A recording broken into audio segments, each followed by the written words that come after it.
Retro gaming has really blown up in the past 10 years or so.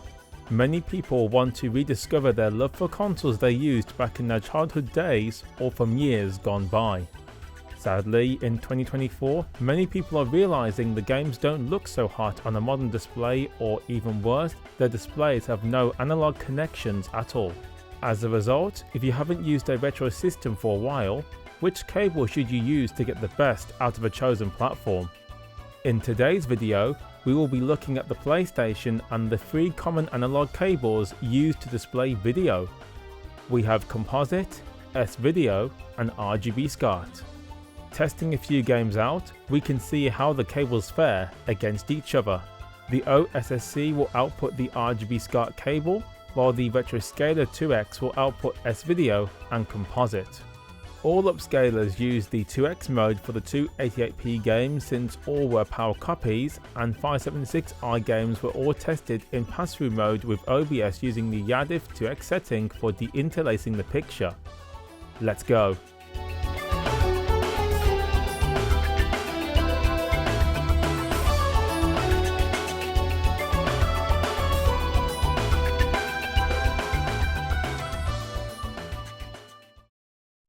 Driver 2 is first. This is a Grand Theft Auto clone before Grand Theft Auto went truly 3D, and although not perfect, I still enjoy this one, especially on emulation. What you see right now is composite video and it looks pretty poor. While it would look decent on a CRT display, on HDMI displays the picture is very blurry and a bit hard to see. Details are smeared and some video noise can be seen. Most people accept this as the standard retro look for the games, but you can do better. Here is S-Video and already there's a big improvement. The picture quality has gone up, and most liken this phenomenon to seeing a veil lifted off the graphics. You may notice the dithering is much more clear to see, which not many people seem to enjoy, but I would rather have this over a blurry picture any day.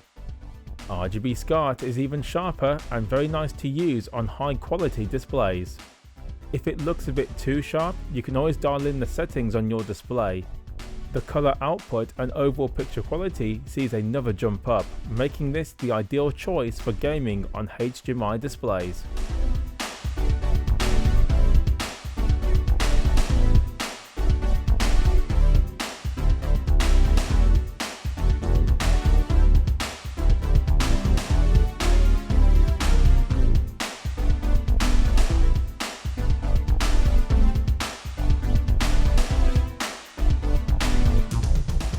Silent Hill is next, and I tested this one because it has a unique look with the graphics due to the heavy use of fog and dithering.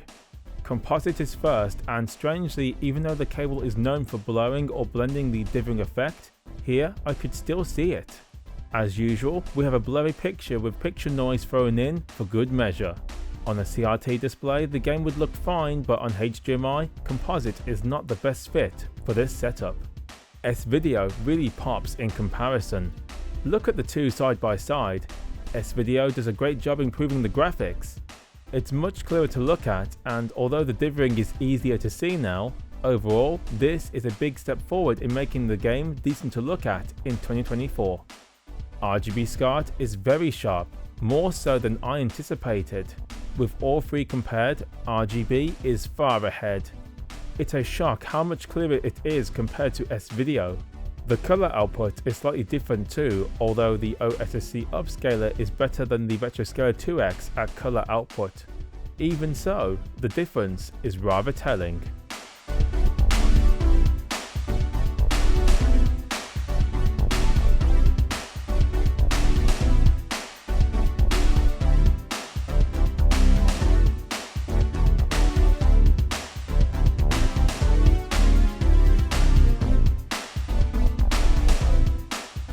WWF Smackdown is awesome, and I wanted to try it for the comparison. Using the video introduction of the wrestlers, you can see the difference is quite large between the three cables, with Composite faring the worst. Gameplay also shows Composite falling behind thanks to more video noise on the text boxes and the expected blur on the graphics. S-Video or RGB SCART is recommended if you plan to play on a HDMI display. On a CRT, Composite would get the job done if you want a cheap way to play retro games.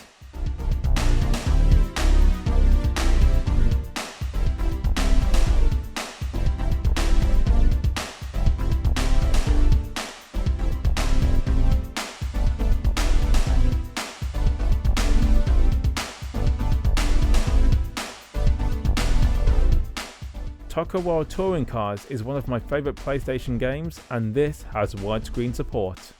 All 3 cables can use the feature, and as you can see, the RGB SCART cable pulls away once again in the video output department, although S-Video is a good happy medium.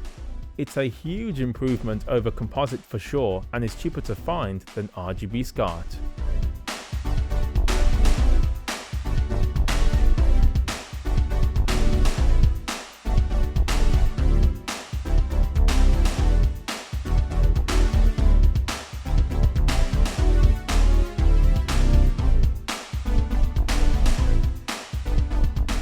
Let's try a high-res game, and Tekken 3 fits the bill. I'm using 576i in pass-through mode, and with the 3 on show, S-Video and RGB SCART are quite closely matched. Both are a significant improvement over Composite, but without upscaling, the 2 superior options look very similar. RGB of course is sharper, but interlaced games don't always look better with sharpened graphics.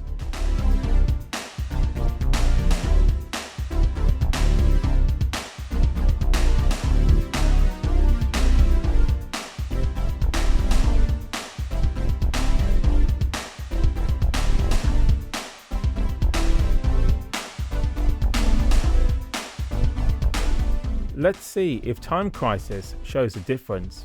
Yes, it does. Composite by now shows off its worst tendencies. Blurry graphics, noisy video, and a bit hard to see, although still usable on a CRT.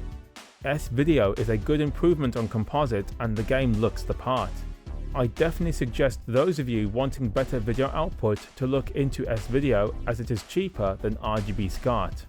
If you do go for RGB, the graphics are much clearer and easier to see on modern displays. Amazing how much of a jump RGB provides compared to S-Video, which is no slouch in its own right. I tested a few more games using the 3 common cables for video output. Enjoy the montage, and I will see you at the end.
As you can see, the PlayStation really benefited with S-Video or RGB SCART when it comes to getting the best out of the video output.